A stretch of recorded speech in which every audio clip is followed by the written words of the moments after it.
Boa tarde. Hoje é sábado, dia 27 de agosto de 2022, e vamos ter o nosso estudo da tarde fraterna, denominado pneumatografia. Mas vamos começar o nosso estudo com uma leitura inicial e uma prece. A leitura inicial foi escolhida do livro Vida Feliz, número 103, e diz o seguinte: é de Joana de Ângeles. Examina quanto tempo diariamente dedicas à tua vida espiritual.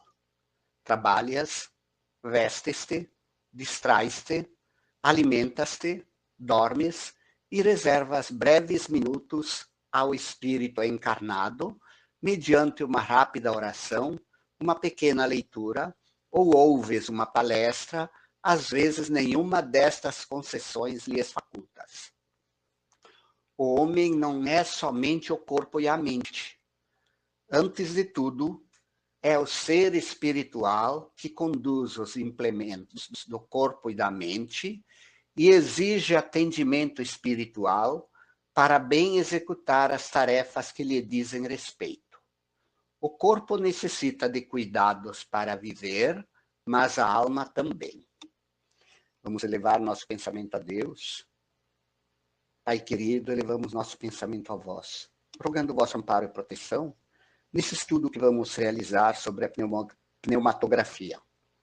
Que tuas bênçãos se derramem, inspirando-nos a realizar um bom estudo, e se derramem também sobre todas as pessoas que ouvirem esse estudo. Sejam abençoadas, fortalecidas na fé, iluminadas no caminho do bem, auxiliadas a crescer no caminho do equilíbrio, da paz e da serenidade interior. Fica conosco, Pai querido, nesta tarde fraterna, iluminando-nos e fortalecendo-nos diante dos desafios da vida. Assim sendo, Senhor, em vosso nome, de Alta de Souza, da equipe espiritual do Grupo Espírita Alta de Souza, damos início ao nosso estudo. Mas temos aqui uma palavra bonita: pneumatografia. A pneumatografia, vamos dar um exemplo, é de efeitos físicos, é mediunidade de efeitos físicos. E é a escrita direta. Como funciona?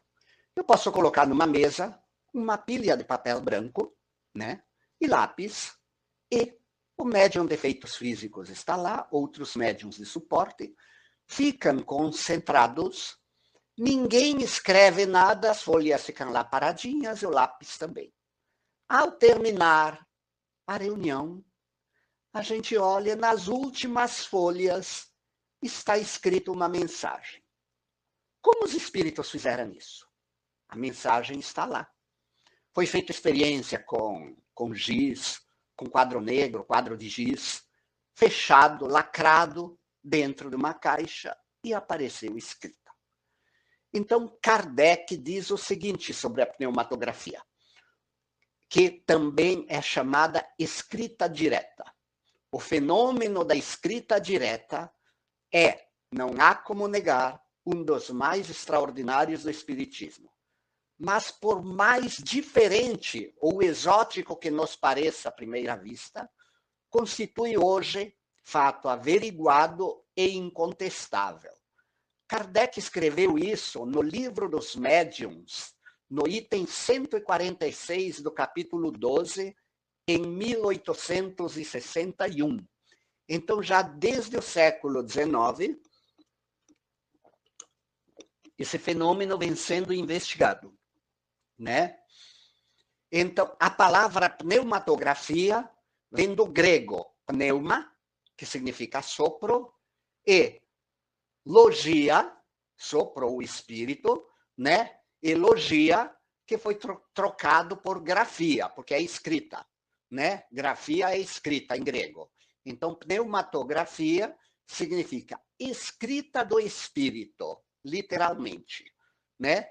Podemos colocar as folhas de papel dentro de um livro, sobre uma mesa, numa gaveta, dentro de uma caixa, e aí algum médium de efeitos físicos presente, junto com outras pessoas, faz uma prece, uma concentração para poder fornecer fluido.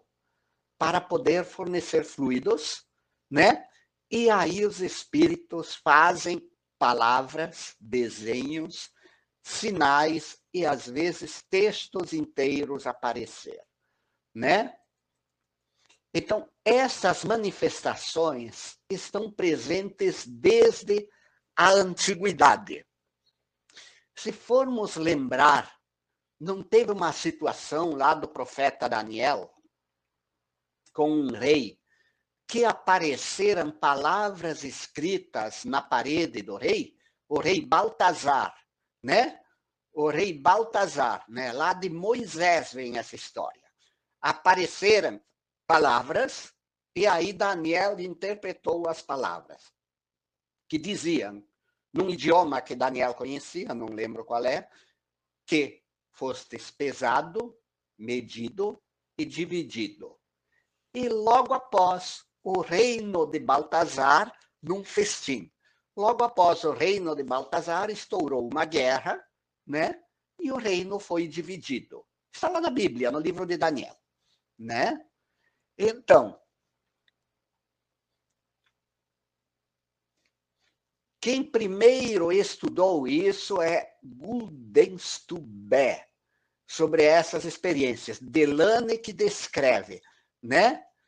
Que foi uma experiência em 1856 que Guldenstubbe decidiu fazer com as mesas girantes. Ele chegou, resolveu experimentar para ver se os espíritos podiam escrever diretamente. Ele se baseou na história de Baltazar. E aí ele percebeu que os espíritos podiam escrever.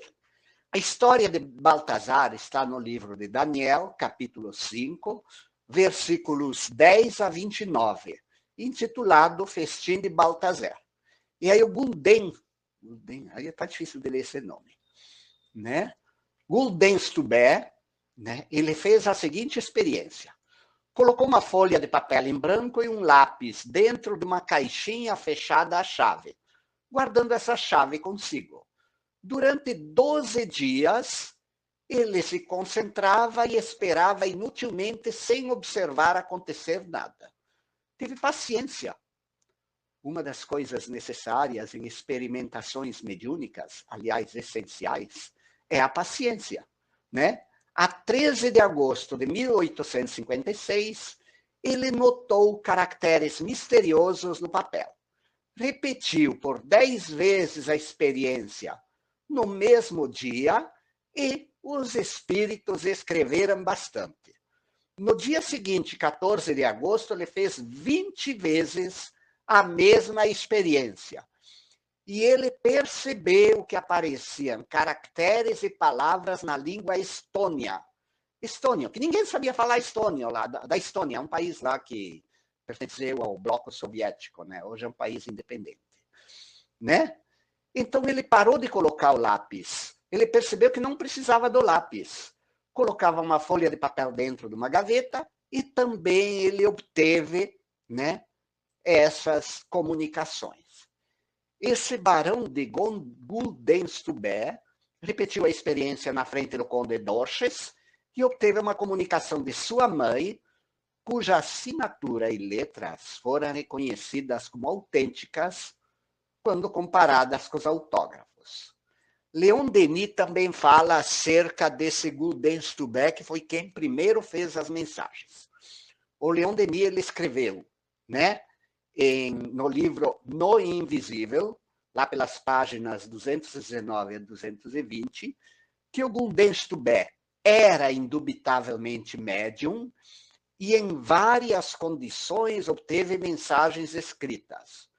Suas mais notáveis experiências foram feitas no Louvre, no Museu de Versalhes, na Basílica de Saint-Denis, na Abadia de Westminster, no British Museum e em igrejas e monumentos em ruínas.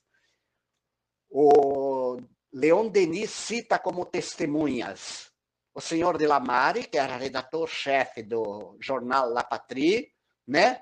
O Croisselat, redator do Universo, né? Um outro jornal, e várias outras, até um príncipe e um reverendo, né? ele colocava algumas folhas do seu próprio bloco de anotações, deixava lá, se afastava, ficava um pouco concentrado e, algum tempo depois, retirava, né, o papel de lá e o papel aparecia com mensagens escritas, né? Aí, numerosos cientistas como Crookes, Zollner, Barrett, Wallace, Richet, Gibier e outros, eles estudaram esses fenômenos trabalhando com médiums de efeitos físicos, tais como Eglinton, Slade, Monk, Watkins, Giuseppe Palladino e outros. E a escrita direta podia ser produzida também em cores e sobre outras superfícies. Aparecia também sobre lâminas de vidro, né? E com a médium húngara, Luisa Linezeg, a escrita chegou a ser produzida sobre tabletes de cera, em uma caixa fechada. Pessoal, depois eu vou colocar esse texto em que eu estou me baseando para ser disponibilizado lá no site do Alta Poetisa, para que possam ler, porque eu sei que a gente ouve e daqui a pouco a gente esquece o que ouviu.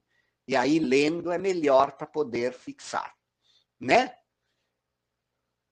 Importante aí o Zimmermann, no livro Teoria da Mediunidade, ele comenta que o fenômeno da escrita direta já foi confundido com a da materialização, né? Na escrita direta, não é necessário colocar lápis ou giz. Os espíritos, eles manipulam o ectoplasma para fazer a escrita, né? Kardec observou, lá no livro dos médiuns, página 195, item 148, capítulo 12, palavras de Kardec. O que eu vou ler aqui agora é as palavras de Kardec. Se acreditava no início ser necessário colocar um lápis com papel. Porém, se descobriu com o tempo que o lápis era dispensável. Bastava um pedaço de papel dobrado ou não, para que ao cabo de alguns minutos aparecessem escritas letras. Para escrever desta forma, o espírito não se serve das nossas substâncias, ou seja, a grafite do lápis ou o giz, né? Nem de nossos instrumentos. Ele mesmo fabricou a matéria e os instrumentos a partir do ectoplasma. Então, eles podem fabricar até lápis vermelho ou lápis colorido para poder escrever diferente. E podem até fazer escritas com relevo, né? Stanton Moses, em 1876, quando ele percebeu que não era necessário, ele perguntou, ele fez uma experiência com o seu espírito protetor, Magus, que era um dos seus mentores espirituais, e ele escreveu em azul. Não tinha nenhum lápis azul na sala. Escreveu em vermelho num livro fechado, né? Então, isso está documentado nos Anais de Ciências Psíquicas de 1907. Então, mais um fenômeno maravilhoso da mediunidade. O fenômeno da pneumatografia, ou seja, escrita direta. E aí eu fico pensando, com todos esses fenômenos, ainda temos materialistas. Ainda temos pessoas que duvidam da existência de espíritos. Os fenômenos estão aí. Só que tem gente que acredita em terra plana. Então imagina aqui. Apesar de os fenômenos estar aí, materialização, escrita direta, voz direta. Chico Xavier escreveu muitos livros de mensagens de consolo. Espíritos que partiram desta realidade para o plano espiritual e depois descreveram para seus familiares em que condições estavam. Quem se portava bem aqui estava bem. Quem se portava mais ou menos ou tinha cometido alguns equívocos precisou de um período de adaptação. Uma coisa importante que se destaca nas mensagens que escreveram através do Chico Xavier é que pessoas que, por acaso, outros provocaram a sua desencarnação, foram convidadas a perdoar incondicionalmente o agressor. Então, temos mais do que certeza que o mundo espiritual existe. E no mundo espiritual existindo, seus ensinamentos devem ser levados a sério. Pois Jesus disse: a quem muito foi dado, muito será pedido. Então, vejamos como conduzimos a nossa vida. Vejamos se estamos de acordo com os ensinos de Jesus, se só fazemos ao outro aquilo que gostaríamos que o outro nos fizesse, se temos forças para perdoar 70 vezes 7, se buscamos ser úteis ao semelhante ou ficamos deitados em berço esplêndido, esperando que outros nos sirvam. Então avaliemos nossa vida. Outra coisa que eu gostaria de lembrar antes de encerrar é aquela leitura que fizemos do livro Vida Feliz. Já que o mundo espiritual existe, precisamos dedicar algum tempo para a nossa vida espiritual. Sim, o ser humano precisa do alimento físico todo dia. Não precisamos, pelo menos, um de jejum de manhã, pode ser café da manhã, ou um de jejum, um almoço e um jantar. Ou seja, pelo menos 3 vezes por dia alimentamos o corpo.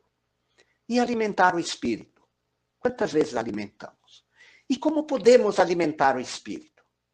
Através de uma prece, através de uma leitura, através de ouvir uma gravação de um estudo, através da visita a um centro espírita, para ouvir um estudo que esteja sendo realizado lá e meditar sobre o que ouvimos.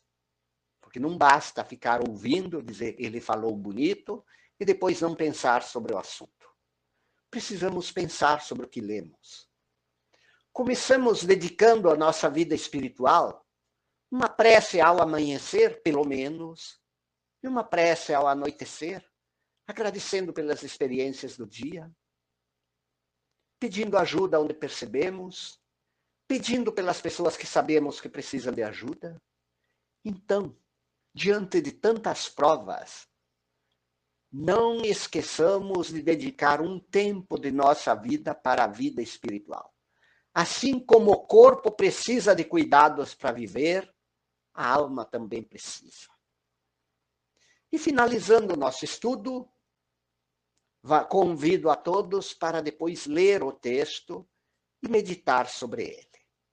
Assim, queria agradecer a todos os que ouvirem esse estudo e vamos fazer a nossa prece de encerramento. Pai querido, nos agradecemos pela oportunidade de montar esse estudo.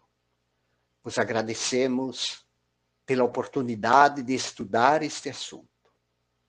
Ilumina nosso entendimento para que saibamos, diariamente, alimentar também nosso espírito. Não só com a prece, não só com a leitura, mas principalmente procurando manter em nossa mente pensamentos positivos. Exercitar ao longo do dia falas positivas e agir sempre de acordo com o que Jesus nos ensinou. Fica conosco, Pai querido, que tuas bênçãos nos envolvam e envolvam a todas as pessoas que ouvirem esse estudo. Em vosso nome, de Alta de Souza, da equipe espiritual de nossa casa, encerramos nosso estudo. Assim seja.